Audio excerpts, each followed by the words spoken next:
नमस्कार दोस्तों। चांद जब तक बचा हुआ था, हमसे बचा हुआ था, अब जब हम पहुंच गए हैं वहाँ पर, हमने वहाँ तिरंगा अपना गाड़ दिया है, तो उसके साथ ही हमारे चैनल्स में, टीवी चैनल्स में, इलेक्ट्रॉनिक मीडिया में अजीब तरह की बहस चल पड़ी है। बहस इस बात को लेकर नहीं है कि ये जो वैज्ञानिक जिन्होंने दिन रात एक किया, उनकी सफलता को कहाँ तक आंका जाए। अब सबसे बड़ी बात यह है कि अब जो संकट है वो इस बात का है कि श्रेय किसे दिया जाए। इस बात को लेकर बहस जो है वो केंद्रित हो चली है, और उसमें सबसे बड़ी बात ये आती है कि वर्तमान सरकार को इसका श्रेय जाए, या जो दूसरा प्रतिपक्षी खेमा है वो इस बात पे अड़ा हुआ है कि ये तो शुरुआत हमारे दौर में हुई थी, अर्थात देश के प्रथम प्रधानमंत्री के दौर में, और श्रेय उन्हीं को जाना चाहिए।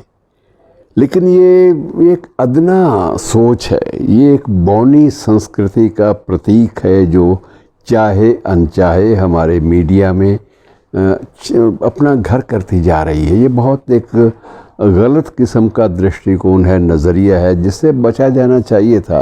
क्योंकि हमारे पास इस अभियान को लेके, चंद्रायन को लेकर बहुत बहुमूल्य बातें ऐसी हैं जिन पर हम आपस में चर्चा कर सकते थे, और पूरा देश उन चर्चाओं में भागीदारी कर सकता था। मसलन मैं आपको बताता हूँ क्या है। सबसे बड़ी बात यह है कि अदब में चांद का जिक्र, इस बात पे पूरी चर्चा हो सकती थी।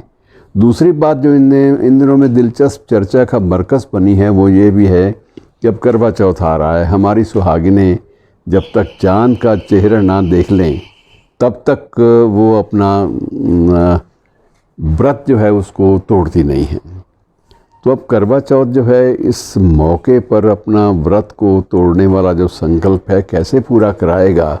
क्या इसी चांद को, जहाँ चंद्रायन जी बैठे हैं, उसको देखकर वो अपना व्रत तोड़ेंगी उतनी श्रद्धा के साथ, उतनी ही एक प्रकार से समर्पण भाव से, आस्था के साथ?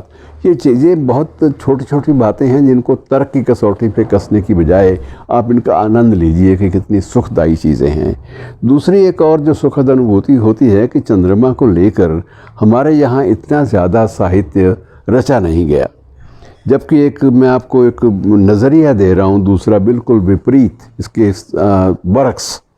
वो नज़रिया ये है कि जब अपोलो वहाँ पर पहुँचा था, जब नील आर्मस्ट्रॉन्ग के पांव पड़े थे आज से 50 साल पहले, तो उसी अपोलो की जो स्थिति थी उसको लेकर 11 अंतर्राष्ट्रीय स्तर पर 11 कृतियाँ सामने आई अंग्रेज़ी भाषा में, और उन पर जमकर चर्चा हुई।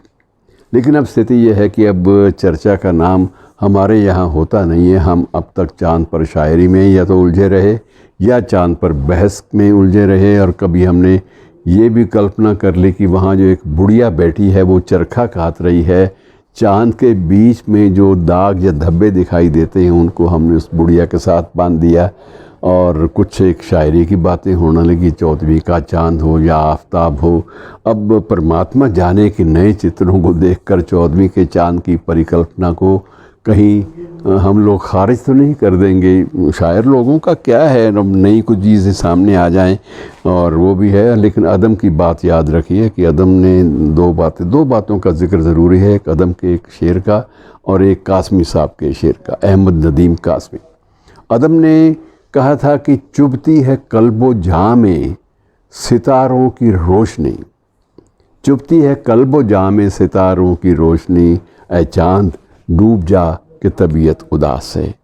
कि चुभती है कल्बो जाँ में सितारों की रोशनी, ऐ चाँद डूब जा कि तबीयत उदास है। और दूसरी तरफ अहमद नदीम कासमी का एक शेर बहुत कुछ सोचने पर मजबूर करता है कि एक लम्हे के लिए चाँद चमकता है अगर, कि एक लम्हे के लिए चाँद चमकता है अगर, तो ये एक लम्हा तेरी देन नहीं हो सकता, तो ये एक लम्हा तेरी देन नहीं हो सकता। ये उस इंसान के यकीनों की कलाबाजी है, ये उस इंसान के यकीनों की कलाबाजी है। अपनी मर्जी से जो जुल्मत में नहीं खो सकता।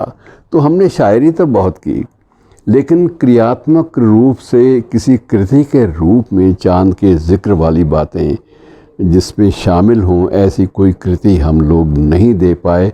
भारतीय साहित्य में इसका अभाव है। उम्मीद करनी चाहिए कि हमारे भारतीय साहित्य के जो पैरोकार हैं इस दिशा में भी ज़रूर कुछ न कुछ करेंगे। ये एक प्रेरक प्रसंग है। शुक्रिया।